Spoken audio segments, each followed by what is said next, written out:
At no point in your rambling, incoherent response were you even close to anything that could be considered a rational thought. Everyone in this room is now dumber for having listened to it. Welcome back to Thinking Critical. This is Wes. So we had the Snake Eyes movie that came out and kind of bombed. Well, kind of bombed. It bombed big time. And a lot of people blame that, obviously, on the pandemic. Me personally, I think a lot of the reason that it did not resonate with fans and essentially had no audiences because it was not true to the actual character Snake Eyes, you know, not only with the comic books, with the cartoons, other forms of media. We've seen the character certainly on the big screen before. Most popular G.I. Joe character for a reason, one of the most compelling. And they moved away from the actual character. They took his mask off. Turns out he was no longer a white character. He was an Asian character. Have to change with the times. And Larry Hama, who was the creator of Snake Eyes, kind of endorsed all this. He's like, these are great changes. We need to make all these changes. It felt like he might have been selling out. But because the movie bombed so bad, I imagine everyone was just going to drop it. It's like Snake Eyes and this G.I. Joe reboot are essentially DOA. But apparently there was an interview between Looper and Hama later, and you are not going to believe some of the stuff this guy said. Not just about Snake Eyes in the recent Shang-Chi movie, but what he says about superhero characters. Obviously, we're a little late to the party. This thing came out, I think, 10 days ago, unfortunately. But we are getting to it now, and I'm going to be very disagreeable to the words of Larry Hama for a lot of reasons. Hopefully, I'm able to explain myself as well as I'm intending to. It is a little bit late. I'm a little bit tired, but we'll see. We'll see if I can handle this. I think I got this. So the first question they asked, well, the first one I'm going to tackle. There's more to this interview and more questions than I'm going to cover here. There will be a link if you want to catch the whole thing in the video description. This is the first question I'm covering. One of the most interesting facts to people new to the G.I. Joe experience is that it was actually a Marvel comic book first. And obviously, a lot of people associate Marvel Comics with Spider-Man, Iron Man, the Avengers. But I feel like the characters in G.I. Joe are every bit as much superheroes fighting supervillains. Do you look at it that way? Larry Hama laughs and audibly laughs and says no. The Looper interviewer comes back and says, just regular Joes? And this was his response. There's a lot to this. Yeah, because I'm not really a superhero guy. It's a harder fantasy for me to swallow. I mean, the sort of superhero or mutant characters that I've worked with, Wolverine, X-Men, were less super. Well, certainly the X-Men are not less super. we got characters that fly. We got characters that shoot beams out of their eyes. We got characters that can change the entire existence of reality. So the idea that the X-Men are not superheroes or not super in general is absolutely ridiculous. And Larry Hama knows that he's lying here, but I think he's just trying to talk his way into the point that he wants to make, which is what comes up after this.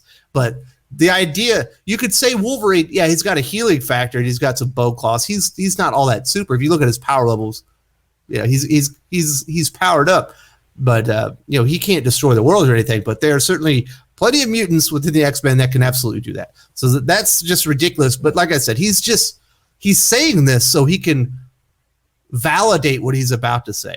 And why he doesn't like superheroes, even though he writes superheroes. He continues, they had powers, but they are more on the human side. No, not the X-Men. Wolverine, yes, not the X-Men. And this is what he says. This is still mind-blowing. In a way, superheroes are sort of a fascist fantasy. It's like the Übermensch idea from Friedrich Nietzsche. It's like this outside entity that comes in and is so much stronger and could beat up all the bad guys. If you're not aware of Übermensch and that the idea by Nietzsche, it's like the superpowered characters from the future that like comes in and using their power and the fact that they're like, I don't know, they rise above religion and stuff like that. They impose their will for the good of the people, and I think like save society kind of thing. This is against essentially everything, or until recently, that really superheroes a lot of times had stood for. Superman has the power to take over the world and imposes his will on the world.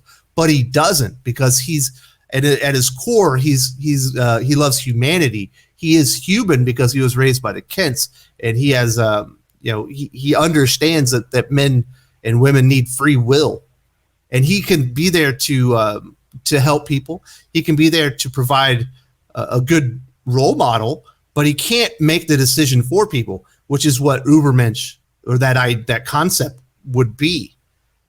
And you look at Captain America, not nearly as powerful as Superman, but he doesn't impose his will on the people. He's a representation, on the best day of what America could represent, and that's what he stands for. But he doesn't go out there and make you think or believe the way he does. He does not impose his will on people. That's why one of the pushbacks that you'll see on my channel, specifically recently to John Kent becoming Superman, and what Tom Taylor is doing with the character, is essentially this idea of Übermensch, the character coming in that's super powerful, believes he's morally superior, and imposes his will on the people for the betterment of society. And that's why it's like, no, this is not what superheroes are. This is what a fascist superhero would be, what Larry Hama is talking about. But traditionally, this has not been what superheroes are. These are what supervillains are. They take their power, they try to change society, they try to impose their will because they feel like they're morally superior to everyone else, and superheroes fight against this stuff. Larry Hama is so out of his mind, he just wants to be able to say this, that he's just ignoring the history of superheroes and superhero comics and the medium that he's worked in that has provided him an opportunity to raise his family. I'm shocked that he would even go here knowing these things. And that's why I'm shocked that a lot of people tell me, oh, I love what Tom Taylor is doing with John Kent. I was like, he's turning John Kent into like Superman and Injustice, but he's doing it in regular comic books and not presenting him as the villain, because he wants to use his power to impart it and change the world because he feels morally superior. We're seeing the same change in Nightwing. Dick Grayson, a character that would never do that. In this latest issue of Nightwing, he's in there, I'm going to change the city. I'm going to change all the systems. I'm going to fix everything because I'm morally superior and I have $1 billion. That's the evil version of Batman, who doesn't realize that, if he's going to make a difference in Gotham, it has to be with his blood, sweat, and tears and going out there and fighting for the people on the streets. Yes, he has money. Yes, he can make a difference doing that, but he's not morally superior. He's going to go out there and stop the criminals, but it's up to the people of Gotham, the Gothamites, to make the difference. And all he can be is a symbol, and the people of Gotham have to make the change. And we're seeing Dick Grayson is taking another path in Bloodhaven, now shockingly under the tutelage or the leadership, the writing of Tom Taylor. You can't make this stuff up. Larry Hama has lost the plot. He doesn't even know what he's doing anymore. He doesn't even know what he was writing. He thinks when he wrote X-Men, he wasn't writing superheroes. And he thinks Superman is Übermensch. Superman is a creation of two Jewish immigrants into America.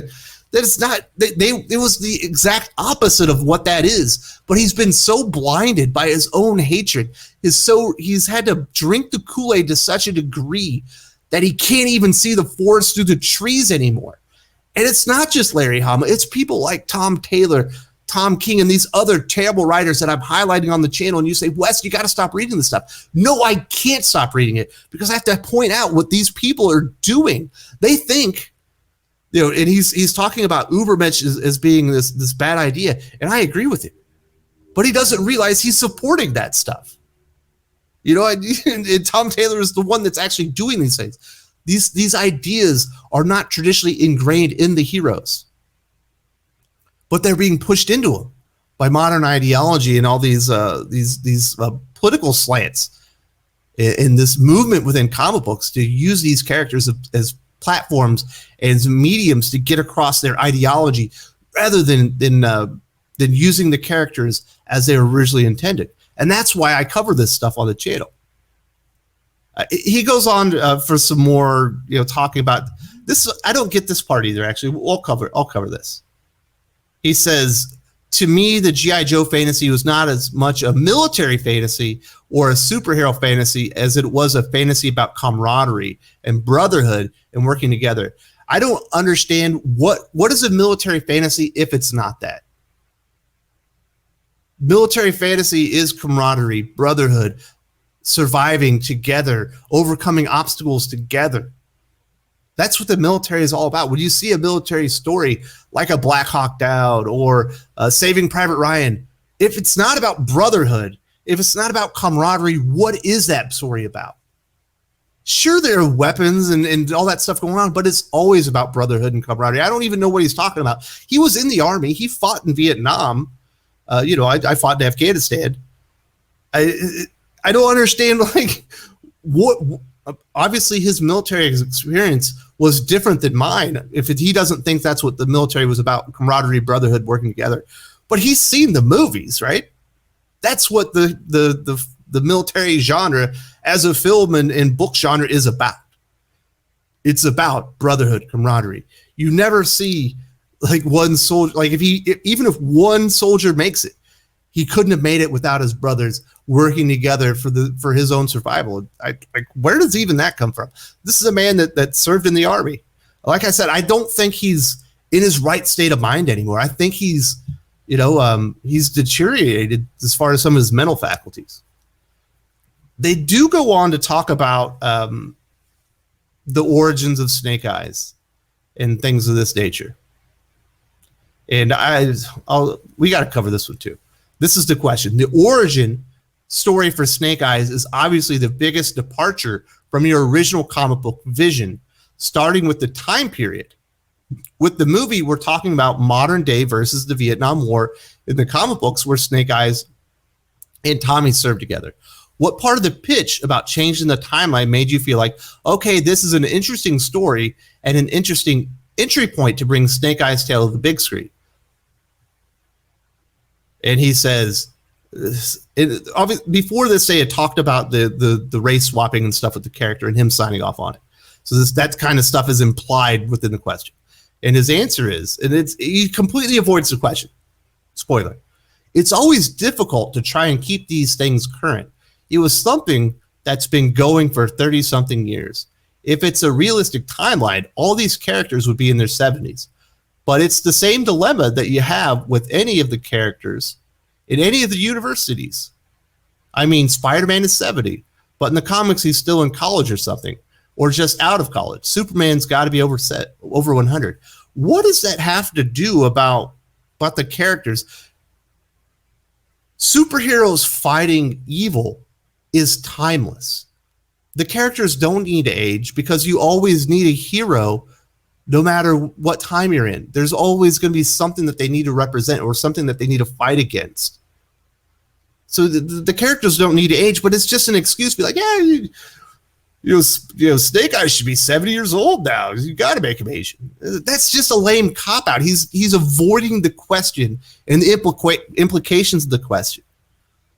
These stories, they don't age. They're evergreen. These ideas and what they represent and what you're supposed to get from the story, they're still there. You got it in Norse culture. We've got it in Greek mythology, in Roman mythology. These things, like, they don't go away. American superheroes are our like mythology when you look at it.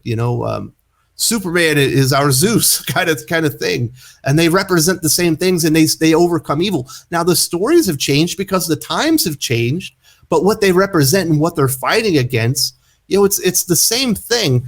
But he doesn't want to go in there and be like, yeah, well, the studio decided to change the character because they thought having a white man be the ultimate ninja and overcoming an Asian practitioner of martial arts would be offensive. Even though it's been ingrained within G.I. Joe and Snake Eyes since its existence. And there's a reason that character is the most popular. And it's not because he's white. I mean, it's because you never saw his face. He never spoke. He's a man of action. Certainly, they went back and filled in the story. Larry Hama obviously did that. If you go read the Snake Eyes declassified story, where they really fill it in, and you see the him going out there and like breaking skulls with Cobra Commander before they were part of Cobra and GI Joe, and then training with Storm Shadow, who he had gone to serve in Vietnam with. You could erase swap Snake Eyes. The character's not supposed to speak. You're not supposed to see his face. That's what makes him an interesting character, and that's why nobody accepted it. It's like, this isn't Snake Eyes. This is some hoity-toity Hollywood bullshit, taking something that's cool and destroying it to push their agenda, while not trying to offend anybody. No one's offended by Snake Eyes. It's a cool concept. There's a reason an Asian guy created the character, but all of a sudden he has to change direction because like I said, I don't think Larry Hama's lost the plot. This last one I thought was funny. This one I want to get some giggles out of. They're talking about Shang-Chi. And here's the question from Looper. This has really been a great year for Asian representation in Hollywood, from Snake Eyes over the summer now to Shang-Chi and the Legend of the Ten Rings. Snake Eyes absolutely bombed. Shang-Chi and the Legend of the Ten Rings did better than expected, but it's still going to be one of the 5 lowest grossing MC movies of all times. Obviously, the pandemic has a part in that. But I wouldn't say it's been great for Asian representation as far as success. But I guess you got to see how you measure that. But the question continues: how thrilling is it for you as an artist of Asian heritage? And this is Larry Hama's answer. Very thrilling. I mean, it's something I thought would never happen. It's like Obama getting elected president. I never thought I'd see that in my lifetime.